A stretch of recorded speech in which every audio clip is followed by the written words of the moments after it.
Hello friends, কেমন আছো তোমরা? আশা করি ভালো আছো। আজকে আমাদের লাস্ট পার্ট, ফার্স্ট চ্যাপ্টারটার ইলেকট্রিক্যাল আর ম্যাগনেটিক প্রপার্টি, সেটা আমাদের স্টার্ট হবে। তার আগে যে তিনটে ভিডিও আমি দিয়েছি, সেই তিনটে ক্লাস যদি কেউ করে না থাকো, ডেসক্রিপশন বক্সে লিঙ্ক দেওয়া আছে, সেখান থেকে গিয়ে ক্লাস তিনটে কমপ্লিট করে ফোর্থ ক্লাসটা জয়েন করো। তা কথা না বাড়িয়ে আজকে আমি তোমাদের সাথে রিয়া দেবনাথ, তোমরা দেখছো দ্য কেমিস্ট্রি ফ্যামিলি। তাহলে চলো শুরু করা যাক।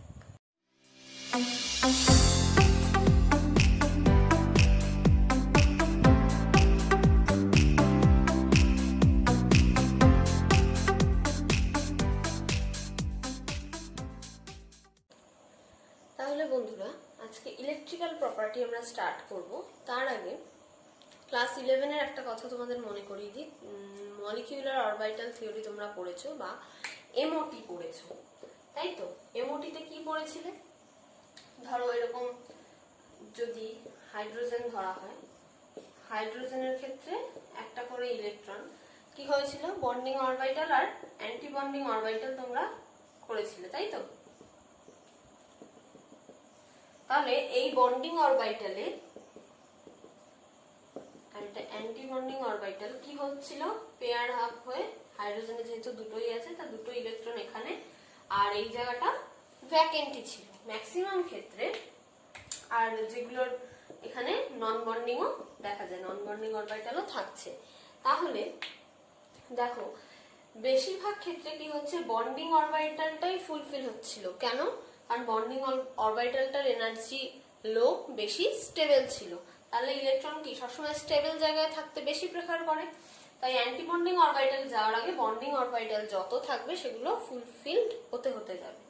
এখন ধরো এই অ্যারেঞ্জমেন্টেই পাশাপাশি কতগুলো আমরা মলিকিউলার অরবিটাল দাঁড় করাই, তাহলে কি হবে, এই ইলেকট্রন বা বন্ডিং অরবিটালটা জুড়ে এই ইলেকট্রন গুলো পাশাপাশি পাশাপাশি পরপর একটা অ্যারেঞ্জমেন্ট হয়ে একটা ব্যান্ড যদি এরকম গঠন করে, যেখানে শুধু ইলেকট্রনই আছে, হতে পারে, তাই তো? নিশ্চয়ই হতে পারে। এখানে ইলেকট্রনটা বন্ডিং এগুলো পরপর পরপর হাইড্রোজেনের যদি আমি এরকম বন্ডিং দেখাই, সেক্ষেত্রে কি হবে, নিচের পুরো ব্যান্ডটা কিসের হবে, ইলেকট্রনের হবে, আর উপরেরটা ফাঁকা। তাহলে উপরেরটা হলো ভ্যাকেন্ট, কিছু নেই। এটাকে ব্যান্ড থিওরি অনুযায়ী কি বলছে, এটাকে বলা হচ্ছে ভ্যালেন্স ব্যান্ড। এটাকে বলা হচ্ছে ভ্যালেন্স ব্যান্ড, আর এইটাকে বলা হচ্ছে কন্ডাকশন ব্যান্ড। ক্লিয়ার? এটা হচ্ছে কন্ডাকশন ব্যান্ড। আচ্ছা, তাহলে বোঝো ভালো করে বিষয়টা। এবার আমরা ইলেকট্রিক্যাল প্রপার্টিতে কিভাবে ঢুকছি। এই যে কন্ডাকশন ব্যান্ড আর ভ্যালেন্স ব্যান্ড, তার মধ্যে যে distance, conduction band, valence band, ঠিক আছে? এই যে মাঝখানের ডিসটেন্সটা, এই যে কন্ডাকশন ব্যান্ড আর ভ্যালেন্স ব্যান্ডের মাঝখানে যে ডিসটেন্সটা, এই যে ফাঁকা জায়গাটা, এটাকে বলা হয় ফরবিডেন এরিয়া। কি বলা হচ্ছে? Forbidden area. ঠিক আছে? ফরবিডেন এরিয়া মানে এখানে কোনোভাবেই চেষ্টা করেও এখানে ইলেকট্রনকে দাঁড় করাতে পারবে না। মানে হয় ইলেকট্রন এখানে থাকছে, এখানে তো অবশ্যই থাকছে, সেখান থেকে কোনোভাবে তুমি এইখানে পাঠিয়ে দিতে পারো, কিন্তু মাঝখানের এই জায়গাটায় কিন্তু ইলেকট্রন থাকবে না। বোঝা গেছে? আচ্ছা, এবার দেখো এই ফরবিডেন মানে এই যে কন্ডাকশন ব্যান্ড আর ভ্যালেন্স ব্যান্ডের মধ্যে যে ডিসটেন্সটা, তার উপর নির্ভর করছে আমাদের সলিড গুলোর কিছু ইলেকট্রিক্যাল প্রপার্টি গুলো তোমার নির্ভর করছে। তা ইলেকট্রিক্যাল প্রপার্টিস এর উপর কি কি দেখো, এক হচ্ছে আমরা পাচ্ছি পরিবাহী বা কন্ডাক্টর। ঠিক আছে? পরিবাহী বা কন্ডাক্টর পাচ্ছি। ক্লিয়ার? এক নাম্বার। দুই কি পাচ্ছি, ইনসুলেটর পাচ্ছি বা অন্তরক পাচ্ছি। আর তিন পাচ্ছি সেমি কন্ডাক্টর বা অর্ধ পরিবাহী।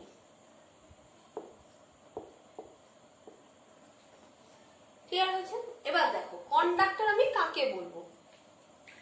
এই ধরো কন্ডাকশন ব্যান্ড, ঠিক আছে, আর এই ধরো ভ্যালেন্স ব্যান্ড। তাহলে দেখো এই ভ্যালেন্স ব্যান্ড থেকে কন্ডাকশন ব্যান্ডের যে ডিস্টেন্সটা খুবই অল্প, ফরবিডেন এরিয়াটা খুব অল্প, তার মানে বা বলতে পারো এইরকম ডিস্টেন্সটাও থাকছে না। যদি কন্ডাক্টরের ক্ষেত্রে আমি বলি তাহলে এই ডিস্টেন্সটাও থাকছে না। এই হচ্ছে কন্ডাক্টরের পরিস্থিতি। তার মানে ভ্যালেন্স ব্যান্ড আর কন্ডাকশন ব্যান্ডের মধ্যে খুব ন্যূনতম একটা ডিস্টেন্স থাকছে, অথবা থাকছেই না, দুটো ব্যান্ড এরকম ওভারল্যাপড অবস্থায় আছে। তার মানে তখন কি সুবিধা হচ্ছে, এখান থেকে যে ইলেকট্রন গুলো রয়েছে, এখানে তো পরপর অনেক ইলেকট্রনের ব্যাপার, তাই তো? ইলেকট্রন গুলো কি এইখান থেকে সহজে কন্ডাকশন ব্যান্ডে চলে যেতে পারবে, তাই তো? চলে যেতে পারবে। আমরা কি পড়ছি? Electrical property. ইলেকট্রিক্যাল প্রপার্টি মানেটা কি? যেদিকে ইলেকট্রনের ফ্লো হবে তার অপোজিট দিকে আমাদের কিসের ফ্লো হচ্ছে? আমরা কারেন্টের ফ্লো হয়, আমরা এটা জানি। তাহলে এখান থেকে ভ্যালেন্স বন্ড থেকে যদি কন্ডাকশন ব্যান্ডের দিকে ইলেকট্রন ফ্লো হয়, তাহলে কারেন্ট ফ্লো হবে কন্ডাকশন ব্যান্ড থেকে ভ্যালেন্স ব্যান্ডের দিকে। ক্লিয়ার হয়েছে?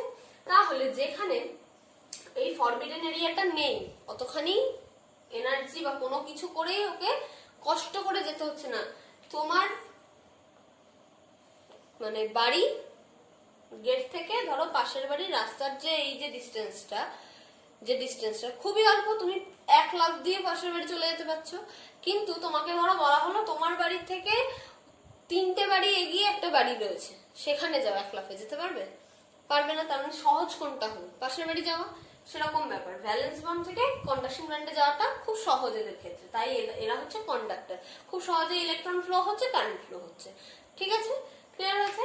ইনসুলেটর আসো এবার। ইনসুলেটর হচ্ছে এদের কন্ডাকশন ব্যান্ড আর ভ্যালেন্স ব্যান্ডের মধ্যে এতটাই ডিস্টেন্স, ফরবিডেন এরিয়াটা এতটাই বেশি যে কিছু করেই তুমি যদি বাইরের থেকে চেষ্টাও করো, কোন রকম ফোর্স দাও, তারপরেও এখান থেকে ইলেকট্রনকে এখানে পাঠানো ইম্পসিবল। তার মানে কি? ইনসুলেটর হচ্ছে সেই সকল সলিড গুলো যারা কোন রকম ইলেকট্রনের ফ্লো ঘটায় না, কারেন্টের ফ্লো হচ্ছে না। ঠিক আছে? এটা হচ্ছে অন্তরক বা ইনসুলেটর। আচ্ছা, এবার আসছি সেমিকন্ডাক্টরে। সেমিকন্ডাক্টরটা হলো ইন্টারেস্টিং। সেমিকন্ডাক্টর কি বলছে?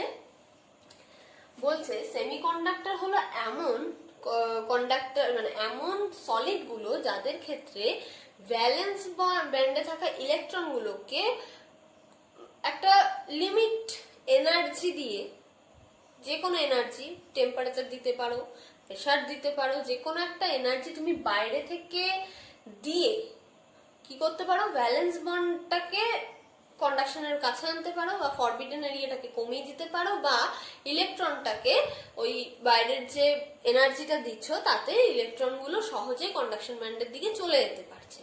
ক্লিয়ার হয়েছে? তার মানে সেমিকন্ডাক্টরটা কি হচ্ছে? একটা ফোর্স পাওয়ার পরে কন্ডাক্টিভিটি দেখাচ্ছে, ফোর্স পাওয়ার পরে ইলেকট্রনের ফ্লো হচ্ছে, কারেন্টের ফ্লো হচ্ছে। এখানে যেমন আমাকে কোনো ফোর্স দিতে হয়নি, এটা অটোমেটিক কাজ হয়ে গেছে, সহজাত ব্যাপার। এটার ক্ষেত্রে সেটা না। তাহলে সেমিকন্ডাক্টরটা আমাদের আমরা দুভাগে করছি, ইন্ট্রিনসিক আর একটা হচ্ছে এক্সট্রিনসিক। ঠিক আছে? এই দুটো। আচ্ছা, এই দুটো বোঝার আগে একটা জিনিস জেনে নাও। গ্রুপ 14 এর এলিমেন্ট কি কি আছে? কার্বন, সিলিকন, জার্মেনিয়াম, টিন আর লেড। ঠিক আছে? কার্বন, সিলিকন, জার্মেনিয়াম, টিন আর লেড, এটা গ্রুপ 14। এইবার বলছে গ্রুপ 14 এর যে এলিমেন্ট গুলো, সেই এলিমেন্ট গুলো কি করছে? খুব ভালো সেমিকন্ডাক্টর। ঠিক আছে? সেমিকন্ডাক্টর হিসাবে গ্রুপ 14 এর যে এলিমেন্ট গুলো, সেগুলো খুব ভালো সেমিকন্ডাক্টর। এবার দেখো, বোঝো বিষয়টা কি বলছি। আচ্ছা, এবার আগে ইন্ট্রিনসিকটা বলি। আচ্ছা, তাও সিলিকন আর জার্মেনিয়াম এই দুটো এলিমেন্ট গ্রুপ 14 এর খুব ভালো সেমিকন্ডাক্টর হিসেবে কাজ করছে। ক্লিয়ার হয়েছে? কিন্তু কার্বনের যে যে এটা আমরা জানি কার্বনের একটা রূপভেদ। তা ডায়মন্ডের ক্ষেত্রে কি হচ্ছে, ডায়মন্ড কিন্তু কোনোভাবেই সেমি কন্ডাক্টিভিটি দেখায় না। তার মানে কি, ডায়মন্ডকে কোনো রকম ভাবে কোনো বাইরে থেকে এনার্জি দিয়ে তার মধ্যে কিন্তু আমরা কন্ডাক্টিভিটি ফ্লো করাতে পারি না। ঠিক আছে, কেন পারি না? কার্বন যে ডায়মন্ডের ক্ষেত্রে কার্বনের যে ব্যান্ড গুলো তাদের যে ডিস্টেন্সটা প্রচন্ড বেশি হচ্ছে, সেটাতে তুমি বাইরে থেকে যতই এনার্জি দাও না কেন ভ্যালেন্স বন্ড আর কন্ডাকশন ব্যান্ডের ডিস্টেন্সটা কম করা যাচ্ছে না। কম না হওয়ার জন্য তাদের মধ্যে কন্ডাক্টিভিটিটা ফ্লো অতটা হয় না ভালো। ক্লিয়ার হয়েছে? তাহলে সব থেকে ভালো দেখায় সিলিকন আর জার্মেনিয়াম। এবার আসো ইন্ট্রিনসিকের ক্ষেত্রে। ইন্ট্রিনসিকে কি বলছে? ইন্ট্রিনসিকে বলছে যে জাস্ট নর্মাল, এখানে যদি কন্ডাকশন ব্যান্ড হয় আর এখানে ধরো ভ্যালেন্স ব্যান্ড আছে, নর্মাল একটা টেম্পারেচার হোক প্রেসার হোক কিছু একটা দিয়ে বাহ্যিক একটা এনার্জি দিয়ে এই ভ্যালেন্স ব্যান্ডটাকে ধরো এইখানে আনা গেল। ঠিক আছে, তাহলেই দেখো কন্ডাকশন ব্যান্ড আর ভ্যালেন্স ব্যান্ডের মধ্যে ফরবিডেন এরিয়া কমে গেল। কমে গেল মানে এখন ফ্লো হয়ে যাবে, ইলেকট্রনের প্রবলেম করবে না। ঠিক আছে, ক্লিয়ার হয়েছে? তাই ইন্ট্রিনসিকের ক্ষেত্রে হচ্ছে জাস্ট একটা বাইরে থেকে হিট দাও, একটা নর্মাল, তাতেই হয়ে গেল, মিটে গেল ঝামেলা। ঠিক আছে, এইবার আসছি এক্সট্রিনসিকে। এক্সট্রিনসিকের মধ্যে আমরা করব এন টাইপ আর পি টাইপ। খুবই ইন্টারেস্টিং দুটো। ঠিক আছে, খুব ইন্টারেস্টিং আর খুব সহজ ব্যাপার। দেখো, বোঝো ভালো করে কি বলছে। আচ্ছা, তার আগে একটা জিনিস বলি, গ্রুপ 13 আর গ্রুপ 15, 14 এর তুলনায় গ্রুপ 13 এ একটা ইলেকট্রন বেশি আছে আর 13 এ একটা ইলেকট্রন কম আছে 14 এর থেকে, আর 15 এ একটা ইলেকট্রন বেশি আছে। তাহলে গ্রুপ 13 এ কে কে আছে? বোরন, অ্যালুমিনিয়াম, গ্যালিয়াম, ইন্ডিয়াম আর থ্যালিয়াম। ক্লিয়ার? আর গ্রুপ 15 এ আছে নাইট্রোজেন, ফসফরাস, আর্সেনিক, তারপরে অ্যান্টিমনি আর বিসমাথ। ক্লিয়ার? তাহলে গ্রুপ 14 আর গ্রুপ 15 এর এই যে এলিমেন্ট গুলো, এই জিনিসটা শুধু আমরা এখন আপাতত মনে রাখছি। 13 এ একটা ইলেকট্রন কম আছে, 15 এ একটা ইলেকট্রন বেশি আছে। এইবার আসো আসল গল্পে। এন টাইপ আর পি টাইপে খুব ভালো করে বুঝবে, খুব সহজ ব্যাপারটা। ধরো এরকম কন্ডাকশন ব্যান্ড আছে, এই হলো ভ্যালেন্স ব্যান্ড আছে। ঠিক আছে, এটা ভ্যালেন্স ব্যান্ড, এটা কন্ডাকশন ব্যান্ড আছে। ডিসটেন্সটা যা আছে সেটা কি করতে হচ্ছে আমাকে, অনেকটা বেশি ডিসটেন্স আছে। ঠিক আছে, এবার ভ্যালেন্স ব্যান্ড মানে কি, এখানে ইলেকট্রন রয়েছে, পুরোটা ইলেকট্রন। এটা ধরো গ্রুপ 14 এর জন্য আমি নিয়েছি, গ্রুপ 14 সেমিকন্ডাক্টর তা নিয়েছি। এইবার দেখো আগেটাতে কি করতে হয়েছে ইন্ট্রিনসিকের ক্ষেত্রে, যে হিট দিলেই হয়ে যাচ্ছে, তাই তো? হিট দিলেই চলে যাচ্ছে, এমন গুলো কে আমরা কি বলেছি, ইন্ট্রিনসিক সেমিকন্ডাক্টর বলেছি। এখানে হিট দিলে হবে না, হিট দিলেও হবে না। হিট দিলে হলে তো ওখানেই বলে দিতাম। তাহলে এবার দেখো এই গ্রুপ 14 এর ভ্যালেন্স ব্যান্ডের এখানে যদি আমি গ্রুপ 14 এর কোন সলিডের মধ্যে গ্রুপ 13 ইনক্লুড করি, 13 মানে কি, একটা ইলেকট্রন কম আছে, তার ইলেকট্রনের চাহিদা আছে, মানে ও একটা ইলেকট্রন নেওয়ার মতন জায়গা আছে, তাই তো? ইলেকট্রন কার কাছ থেকে পাবে? কন্ডাকশন ব্যান্ডের কাছ থেকে না ভ্যালেন্স ব্যান্ডের কাছ থেকে? ভ্যালেন্স ব্যান্ডের কাছ থেকে। তাহলে গ্রুপ 13 টা ইনক্লুড কোথায় হবে? ব্যান্ডটা এইখানে হবে, ভ্যালেন্স ব্যান্ডের কাছে, তাই তো? সহজে ইলেকট্রন নিয়ে নিতে পারবে। তাহলে এবার বোঝো, এবার কি হচ্ছে, এটা 13 গ্রুপ 13 আমি এখানে ইনক্লুড করে দিয়েছি। কি করলো, এখান থেকে একটা ইলেকট্রনও এখানে নিয়ে নিল, আসলো ইলেকট্রন এখানে। এখানে যদি ইলেকট্রন চলে যায়, এখানে কি হয়ে গেল, একটা হোল ক্রিয়েট হয়ে গেল। ঠিক আছে, ফাঁকা জায়গার সৃষ্টি হলো। এইবার দেখো তো এই ডিসটেন্সটা কমে গেছে না, তাই তো? এই এতটা ডিসটেন্স ছিল, কিন্তু ডিসটেন্স অরবিটাল এরিয়া ছোট হয়ে গেছে। তার মানে খুব সহজেই ইলেকট্রনটা এবার কি করতে পারবে, এখান থেকে এখানে চলে যেতে পারবে কন্ডাকশন ব্যান্ডে, ইলেকট্রন ট্রানজিশন খুব সহজে হবে। ক্লিয়ার হয়েছে? তাহলে এইবার ভালো করে দেখো জিনিসটা কি, এখানে ইলেকট্রনের একটা ঘাটতি পড়েছে। ইলেকট্রনের ঘাটতি মানে আমরা সেটাকে কি জানি, পজিটিভিটি ক্রিয়েট হওয়া একটা, কি তাই তো? এইবার ধরো এখানে ঘাটতিটা যেহেতু পড়েছে, এখানে যেহেতু ফাঁকা জায়গা ক্রিয়েট হয়ে গেছে, এই ইলেকট্রনটা কি চাইলো যে ঠিক আছে এই ফাঁকা জায়গায় গিয়ে বসিয়ে নি। তাহলে কি হলো জিনিসটা, এই ইলেকট্রনটা এখানে চলে এলো, এই ফাঁকা জায়গাটা এখানে, ঠিক আছে। আবার এই ইলেকট্রনটা এখানে আসলো, এই হোলটা এখানে গেল, তাই এই হোলটাকে কি বলা হচ্ছে, এই হোলটাকে পজিটিভ হোল বলা হচ্ছে, পজিটিভ চার্জ ধরা হচ্ছে। কারণ কি, এখানে ইলেকট্রনের ঘাটতি করাতে আমার এই ফাঁকা জায়গাটা সৃষ্টি হচ্ছে, ফাঁকা জায়গাটাকে আমরা পজিটিভ হোল হিসেবে ধরছি। ক্লিয়ার? তার মানে দেখো এই ভ্যালেন্স ব্যান্ডটার মধ্যে যদি এরকম চলতে থাকে যে ইলেকট্রন এখানে আসছে একবার, এখানে হোল যাচ্ছে, আবার এখানে ইলেকট্রন আসছে, এখানে হোল যাচ্ছে, এরকম যদি হতে থাকে তার মানে কি হচ্ছে, একটা পজিটিভ চার্জ ঘুরে বেড়াচ্ছে না, তাই তো? পজিটিভ চার্জের একটা ঘুরে বেড়ানো চলছে এখানে। তাহলে পজিটিভ মানে কি, পি, পজিটিভের পি, তাহলে এটাকেই আমরা বলবো পি টাইপ সেমিকন্ডাক্টর। ক্লিয়ার হয়েছে? এখানে পজিটিভ হোল ক্রিয়েট হচ্ছে, আর এখান থেকে ইলেকট্রন খুব সহজে আমাদের ট্রানজিশন হয়ে গেল, সেমিকন্ডাক্টরও হয়ে গেল। ক্লিয়ার? এটাকে বলছে পি টাইপ। এইবার ধরো কি হয়েছে, এইবার ধরো আমি গ্রুপ 14 এর মধ্যে আমি এবার গ্রুপ 15 কে ইনক্লুড করে দিয়েছি, মানে এই রকম করেছি। দেখো এটা ভ্যালেন্স ব্যান্ড, এখানে ইলেকট্রন রয়েছে, ঠিক আছে, এটা গ্রুপ 14। এবার আমি 15 ইনক্লুড করব। 15 এর বলো তো 14 থেকে ইলেকট্রন বেশি আছে না কম আছে? একটা ইলেকট্রন বেশি আছে। তাহলে ওর কি আর 14 কাছে এসে বসে দরকার আছে যে বাবা ইলেকট্রন দাও আমি তাহলে গিয়ে দিই? দরকার নেই, ওর নিজের কাছেই একটা বেশি রয়েছে, ও এমনি দিয়ে দিতে পারবে। তাহলে ওর আর এখানে বসার কোনো গল্প নেই, ও কোথায় গিয়ে বসবে, এইখানে।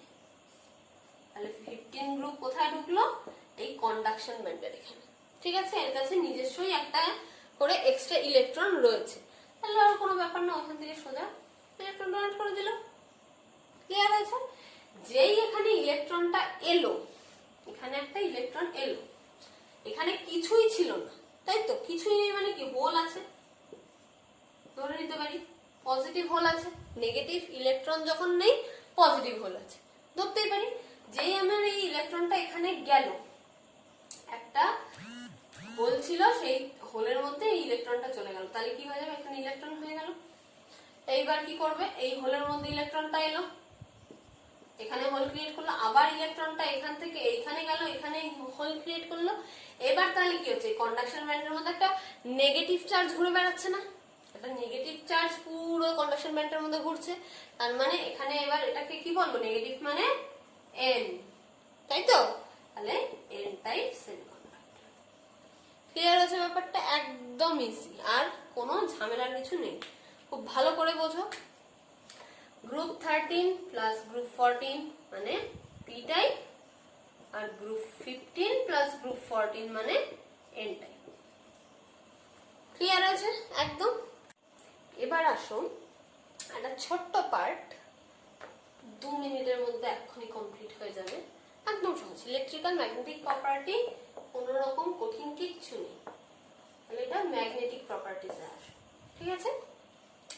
কি বলছে, ম্যাগনেটিক প্রপার্টি মানে চৌম্বকত্ব ধর্ম। তার মানে এই যে সলিড গুলো আমরা এতক্ষণ ধরে পড়লাম, ইলেকট্রিক্যাল প্রপার্টি বললাম যে ইলেকট্রনের ক্ষেত্রে ফ্লো হলে কি কি প্রপার্টিজ কে কি রকম দেখাচ্ছে, কেউ কন্ডাক্টর হলো, কেউ সেমিকন্ডাক্টর হলো, কেউ ইনসুলেটর হয়ে গেল। এবার দেখবো ম্যাগনেটিক ফিল্ড যদি আমি অ্যাপ্লাই করি তাহলে কি হচ্ছে, ঠিক আছে। তাহলে ম্যাগনেটিক ফিল্ড অ্যাপ্লাইয়ের পর আমরা মেন পাচ্ছি দু রকমের তোমাদের সলিড, কি কি, প্যারাম্যাগনেটিক পাচ্ছি একটা, ঠিক আছে, একটা হচ্ছে প্যারাম্যাগনেটিক পাচ্ছি, আরেকটা পাচ্ছি ডায়াম্যাগনেটিক। ক্লিয়ার হয়েছে? একটা প্যারাম্যাগনেটিক, একটা ডায়াম্যাগনেটিক পাচ্ছি। এবার ভালো করে বোঝো প্যারাম্যাগনেটিকটা কি বলছে। এখানে প্যারাম্যাগনেটিক জিনিসটা হচ্ছে আনপেয়ার্ড ইলেকট্রন প্রেজেন্ট থাকবে। ধরো এরকম আনপেয়ার্ড ইলেকট্রন প্রেজেন্ট আছে, তার মানে এদের ওপর যদি আমি ম্যাগনেটিক ফিল্ড অ্যাপ্লাই করি, ম্যাগনেটিক ফিল্ড যদি অ্যাপ্লাই করি, তার মানে এরা কি করবে, আকর্ষণ করবে। আনপেয়ার তো যে কোনো একটা ডাইরেকশনের দিকে যদি এরকম থাকে, একই ডাইরেকশনের দিকে এরকম যদি থাকে আনপেয়ার কয়েকটা ইলেকট্রন, তাহলে কি করছে? আকর্ষণ করছে, তাই তো? ম্যাগনেটিক ফিল্ডকে আকর্ষণ নিজের দিকে টানছে। তার মানে তখন কি বুঝছি আমরা? এটা প্যারাম্যাগনেটিক সাবস্টেন্স। এদের ক্ষেত্রে মিউ এর ভ্যালু মোটামুটি পজিটিভ আসছে, ঠিক আছে? মোটামুটি আসছে, মানে খুব আনপেয়ার, অতিরিক্ত আনপেয়ার ইলেকট্রনের ক্ষেত্রে প্যারাম্যাগনেটিক নয়, খুব অল্প পরিমাণ আনপেয়ার ইলেকট্রনের ক্ষেত্রে প্যারাম্যাগনেটিজম দেখা যায়। আচ্ছা, এবার ডায়াম্যাগনেটিজম কি দেখো, বা ডায়াম্যাগনেটিক কি? ধরো এরকম কি হয়ে রয়েছে, এটা পুরো পেয়ার্ড অবস্থায় রয়েছে না, এটাই তো? পুরো পেয়ার্ড অবস্থায় রয়েছে। এবার এই দিকে যেগুলো মুখ করে ম্যাগনেটিক, এদিকে যেগুলো মুখ করে অভিমুখে রয়েছে, তারা কি করছে? ডাউনের দিকে যে কটা মুখ করে রয়েছে তারা কি করছে? ক্যান্সেল আউট করে দিচ্ছে, মানে এ কে ক্যান্সেল আউট করছে, এ কে ক্যান্সেল আউট করছে। আলটিমেটলি কি কোন রকম ম্যাগনেটিক ফিল্ড দেখাতে পারবে? নেই, জিরো হয়ে গেছে তো। এ কে অপোজ করে দিয়েছে, এ কে অপোজ করে দিয়েছে, এ কে অপোজ করে দিয়েছে। এই যতটা নিয়ে যেতে চাইছিল ততটা নামিয়ে দিয়েছে। তার মানে কি হয়েছে? ম্যাগনেটিক ফিল্ড যদি এর উপর আমি অ্যাপ্লাই করি, তার মানে এরা ম্যাগনেটিক ফিল্ডে সাড়া দেবে না। ক্লিয়ার হয়েছে? তাহলে এদের ক্ষেত্রে মিউ জিরো দেখাবে না, তার মানে ডায়াম্যাগনেটিক বোঝা গেল। আচ্ছা, এই দুটো হচ্ছে মেন আমাদের। এটা ছাড়াও আচ্ছা, ডায়াম্যাগনেটিকের কয়েকটা এক্সাম্পল লেখো, যেমন সিইউ, জেডএন, কেসিএল, এনএসিএল, এরা হচ্ছে ডায়াম্যাগনেটিক। ম্যাগনেটিক ফিল্ডে এদের কোনো চেঞ্জ হবে না, ঠিক আছে? আর প্যারাম্যাগনেটিকের ক্ষেত্রে লেখো O2, Na, অ্যালুমিনিয়াম, এডিসি, ঠিক আছে? এরকম সব ধাতুগুলো দেখো। আচ্ছা, এবার দেখো আর কয়েকটা এক্সট্রা তিনটে ম্যাগনেটিজম দেখাচ্ছে। কি কি? তিন ধরনের। একটা হচ্ছে ফেরোম্যাগনেটিজম বা ফেরোম্যাগনেটিক, ঠিক আছে? সেকেন্ড হচ্ছে antiferromagnetic, antiferromagnetic, clear? আর থার্ড হচ্ছে ফেরিম্যাগনেটিক, ফেরিম্যাগনেটিক, ক্লিয়ার? ফেরোম্যাগনেটিক জিনিসটা কি বোঝো এবার? খুবই সিম্পল। এটা প্রায় মানে এই তিনটেই প্যারাম্যাগনেটিকেরই ভাগ বলতে পারো, ঠিক আছে? প্রত্যেকটার ক্ষেত্রে আমরা আনপেয়ার্ড ইলেকট্রন দেখব। ফেরোম্যাগনেটিকের ক্ষেত্রে কি হচ্ছে? নাম্বার অফ আনপেয়ার্ড ইলেকট্রনের যে সংখ্যাটা, আনপেয়ার্ড ইলেকট্রনের যে নাম্বার, সেটা অনেকটা বেশি হয় প্যারাম্যাগনেটিকের থেকে।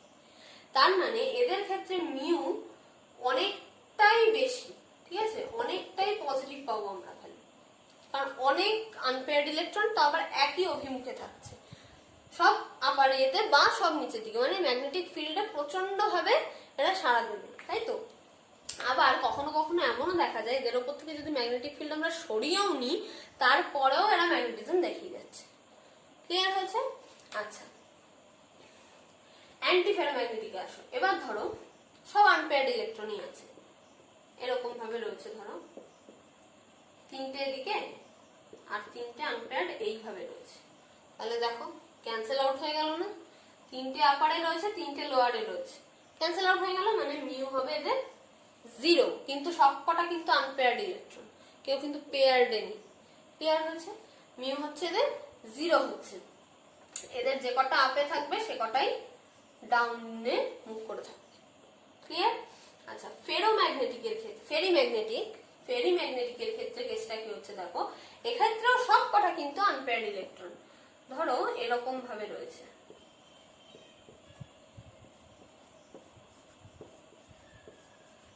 দেখো পাঁচটা আপে রয়েছে, চারটে ডাউনে রয়েছে, তার মানে up not equals to down. Unpaired electron আছে, আপ ডাউন রয়েছে, কিন্তু কি হচ্ছে, হয় আপের নাম্বার বেশি হবে না ডাউনের নাম্বার বেশি হবে। তার মানে কি হচ্ছে, এই চারটেকে ক্যান্সেল আউট করার পরেও এইটা বেঁচে থাকছে খানিকটা ম্যাগনেটিজম দেখানোর জন্য, তাই তো? ক্লিয়ার? তার মানে কি এটার ক্ষেত্রে মিউটা পজিটিভ আমরা পাবো, কিন্তু খুব সামান্য, ঠিক আছে? প্যারাম্যাগনেটিকের থেকেও কম ফেরিম্যাগনেটিক। বোঝা গেছে? দেখো সিম্পল ব্যাপার। আচ্ছা, এর মধ্যে কয়েকটা তোমরা এক্সাম্পল লিখে রাখো। যেমন ফেরোম্যাগনেটিকের ক্ষেত্রে দেখো, ফেরোম্যাগনেটিকের ক্ষেত্রে এক্সাম্পল গুলো লেখো Fe, Ni, Cu2, Mn, Sn, etc. Clear? আচ্ছা, অ্যান্টি ফেরোম্যাগনেটিকের ক্ষেত্রে দেখো Cr2O3, MnO, FeO, etc. Clear? আর ফেরিম্যাগনেটিকের ক্ষেত্রে এক্সাম্পল লেখো Fe3O4, M2+, Fe3+O4। ঠিক আছে? M হচ্ছে এখানে ধাতু, কি কি? ম্যাগনেসিয়াম, লিখি ম্যাগনেসিয়াম, Zn, কপার, এগুলো হচ্ছে M কে ডিনোট করছে। বোঝা গেছে? খুব সিম্পল না। ইলেকট্রিক আর ইলেকট্রিক্যাল আর ম্যাগনেটিক প্রপার্টিতে কিচ্ছু নেই, কোনো জটিল কিছু নেই। বোঝা গেছে? আশা করি তোমাদের এটা খুব ভালো লেগেছে, তোমরা খুব ভালোভাবে বুঝতে পেরেছো। তাহলে আজকে এই পর্যন্তই। আমাদের ক্লাস 12 এর ফার্স্ট চ্যাপ্টার আমরা কমপ্লিট করে ফেলেছি। নেক্সট দিন আমাদের নতুন চ্যাপ্টার স্টার্ট হয়ে যাবে। তাহলে লাগলে অবশ্যই একটা লাইক করো, বন্ধুদের মধ্যে খুব খুব খুব শেয়ার করো, চ্যানেলটাকে সাবস্ক্রাইব করে দিও, আর বেল বাটনে অবশ্যই ক্লিক করো, নতুন নোটিফিকেশন, নতুন ভিডিওর পেয়ে যাবে। আর যদি কোনো রকম এই ভিডিও সংক্রান্ত কোনো কোশ্চেন্স থাকে, যদি কোথাও বুঝতে প্রবলেম মনে হয়ে থাকে, তাহলে অবশ্যই কমেন্ট বক্সে জানিও, অথবা দ্য কেমিস্ট্রি ফ্যামিলি ফেসবুক পেজটাকে তোমরা ফলো করতে পারো। আর এই ভিডিও কটা তোমরা অবশ্যই দেখে নিও, যদি যার কারণ না কমপ্লিট হয়ে থাকে এই কটা দেখে। আর যদি কেউ ভুলে যাও তারাও রিভাইজ করে নাও। তাহলে আজকের জন্য টাটা।